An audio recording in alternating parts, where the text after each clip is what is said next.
Olá, turma! O objetivo desse vídeo é nós resolvermos o caderno Aprender Sempre volume 2, esse de capinha azul aí, juntos, né, esclarecendo algumas dúvidas aí que vocês possam ter tido no meio do caminho. Bom, então nós temos aqui, ó, 2 matemática, né, que é esse caderninho azul, como eu falei para vocês, e nós vamos resolver primeiramente a sequência 1. A H40, né, habilidade 40, resolver problemas que envolvam volume, que é o assunto que a gente tem trabalhado aí nas últimas aulas. Aí aqui embaixo vejam as tarifas de água atuais para a residência comum na cidade de São Paulo. Então nós temos uma tabela aqui real, né, datada de 11 de maio de 2019, que foi fornecida, que foi adquirida aí pela Sabesp. Aí nós temos essa tabela, onde nós temos as colunas categoria, consumo por metro cúbico, tarifa de água e tarifa de esgoto. Aí nós temos lá embaixo o problema, né? Depois de analisar os dados, pela imagem percebe-se se uma família morar em residência comum e gastar 10 metros cúbicos por mês, ou seja, 10 mil litros, pagará R$ 26,18 pelo consumo, mais R$ 26,18 de tarifa de esgoto, totalizando R$ 52,36. Se a família quiser pagar esse valor fixo, quantas caixas cheias no formato da figura abaixo eles deverão gastar? Então, primeiro destacando aqui na tabela que esses valores são iguais nessas duas últimas colunas, ou seja, tanto o consumo quanto o valor de esgoto, eles correspondem ao mesmo valor, e somando os dois, dá R$ 52,36. Agora, olhando aqui a imagem dessa caixa d'água, a primeira coisa que a gente vai ter que imaginar é que ela é como se tivesse um formato de um prisma de base quadrada, né? Um prisma de base retangular, por exemplo. Então, aqui eu estou fazendo um desenho para a gente entender um pouquinho melhor, porque na figura ela não é bem um prisma, né? Então, é uma caixa d'água que tem como dimensões 2 metros, né, que seria ali a largura, mais 2 metros de comprimento e 1,5 de altura. Então, para a gente calcular a capacidade, né, o volume dessa caixa d'água, eu teria que multiplicar os três valores, ou seja, 2 vezes 1 vezes 1,5, que seria a altura dessa caixa d'água. Multiplicando esses valores, ó, 2 vezes 1 dá 2, vezes 1,5, eu tenho aqui o valor de 3 metros cúbicos, ou seja, o volume de uma caixa d'água seria de 3 metros cúbicos. Se a família consumisse apenas uma caixa d'água dessas por mês, ela consumiria 3 metros cúbicos de água. No problema, né, só voltando um pouquinho lá, ela quer usar até 10 metros cúbicos de água para poder ficar dentro daquele valor, né? Então, deixa eu anotar aqui, ó, até 10 metros cúbicos é o que a família quer consumir.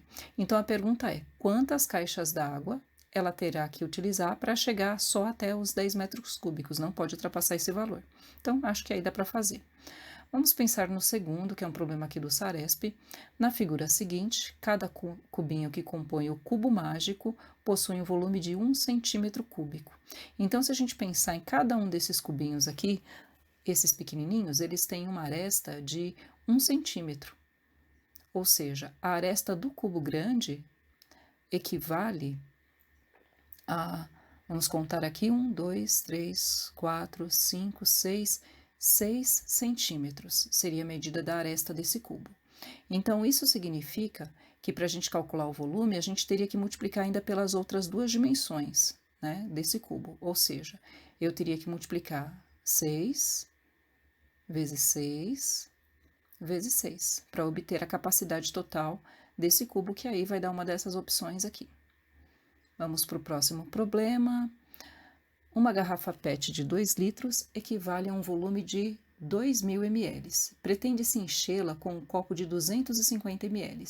Se enchermos 6 copos de 250 ml, quantos copos cheios ainda teríamos que colocar na garrafa para enchê-la completamente? Então, a informação que nós temos é que um copo tem a capacidade de 250 ml, né, o volume, 2 copos então teria o dobro do valor, né, que seria 500 ml. A gente poderia ir fazendo dessa forma, como se fosse uma tabuada aí do 250, ou simplesmente pegar o 250 e multiplicar por 6, porque aí a gente teria o volume total de copos, o volume total em ml desses 6 copos, né? Vamos multiplicar aqui então, ó. 6 vezes 0 dá 0, 6 vezes 5, 30, vai 3, 6 vezes 2, 12, mais 3, 15. Então, 6 copos eu já conseguiria o volume de 1.500 ml. Aí basta a gente pensar quantos copos ainda eu preciso para atingir o 2.000 ml, né? Acho que tá fácil aí também para a gente poder estar pensando. Vamos ao próximo. 5 amigos compraram refrigerante de 1,5 litros, sabendo que dividiram igualmente o refrigerante, a quantidade que cada um tomou foi de... Então, o que a gente pode estar pensando? Que 1 litro equivale a 1.000 ml. Então, isso significa que 1,5 litro corresponde a 1.500 ml. Aí, o que a gente pode fazer? Pegar essa quantidade total que nós temos de ml e dividir pelos 5 amigos, ou seja, pegar os 1.500 ml e dividir por 5. Assim, a gente chega no valor de cada um deles, né? Já que eles dividiram igualmente. No próximo, para expressar o volume de uma caixa d'água residencial, a unidade de medida mais apropriada é... Então, aqui já dá para a gente descartar essas duas medidas de baixo, porque são medidas de área, né? Isso a gente já viu aí anteriormente, que centímetro quadrado, metro quadrado, medida de área. Então, sobra essas duas medidas de cima, centímetro cúbico e metro cúbico, que são medidas de volume. Aí, basta a gente lembrar lá do primeiro exercício que falava de caixa d'água para saber qual das duas seria a resposta. No exercício 6, um vaso na forma de prisma de base quadrada tem 5 decímetros cúbicos de capacidade. Se colocarmos água até a metade da sua altura, teremos um volume de água igual de... Então, nós temos aqui as dimensões, né? Comprimento, largura e altura desse prisma. E o volume dele é de 5 decímetros cúbicos. Se nós dividirmos ele por 2, nós já vamos obter a metade, né? Que fala que encheu só até a metade da altura. Então, significa que encheu até a metade do recipiente. Então, basta a gente pegar esses 5 decímetros cúbicos e dividir esse valor por 2, que a gente consegue saber, então, aí qual que vai ser a capacidade dele quando enchido até a metade. Exercício 7. Uma padaria pretende empacotar pães para distribuir em uma ação de caridade. Então, ele dispõe dessa caixa, que tem essas medidas, né, que 50 centímetros por 50 por 20 centímetros. Para calcular a capacidade dessa caixa, ou seja, qual que é o volume dessa caixa, a gente multiplica as 3 dimensões, como a gente já viu anteriormente. Bom, para facilitar, eu posso pegar só os números aqui, ó, 5 vezes 5 vezes 2, que vai dar 50, né? 5 vezes 5 dá 25, vezes 2 dá 50, e contar quantos zeros eu não tinha utilizado, que são 3, e acrescento aqui no final. Ou seja, a capacidade da caixa é de 50.000 centímetros cúbicos. Para saber quantos pães caberiam dentro dessa caixa, então basta eu pegar e fazer uma divisão. Pegar esses 50.000 e dividir pelo volume de cada pão, que seria 100 centímetros cúbicos. Ou seja, quantos 100 centímetros cúbicos cabem dentro de 50.000? Aí já está a resposta. No exercício 8, o professor de Química resolveu fazer um experimento com a sua turma de 7º ano. Ele utilizou as marcações de um frasco com medida de um produto químico. Ao todo, o frasco possui de 15 marcações divididas igualmente conforme a imagem abaixo. Bom, aqui para facilitar a nossa compreensão, a gente vai pensar em um outro tipo de formato de frasco, porque esse formato... digamos que ele não é muito adequado para a gente poder usar nesse tipo de cálculo. Então, eu estou imaginando aqui como se o frasco tivesse um formato cilíndrico, né? Não reparei muito bem aqui no meu desenho. E se essas marcações estivessem feitas nesse frasco. O frasco anterior, só para a gente entender um pouquinho melhor, a parte de cima é menor, né? Então, os traços não teriam a mesma proporção de volume.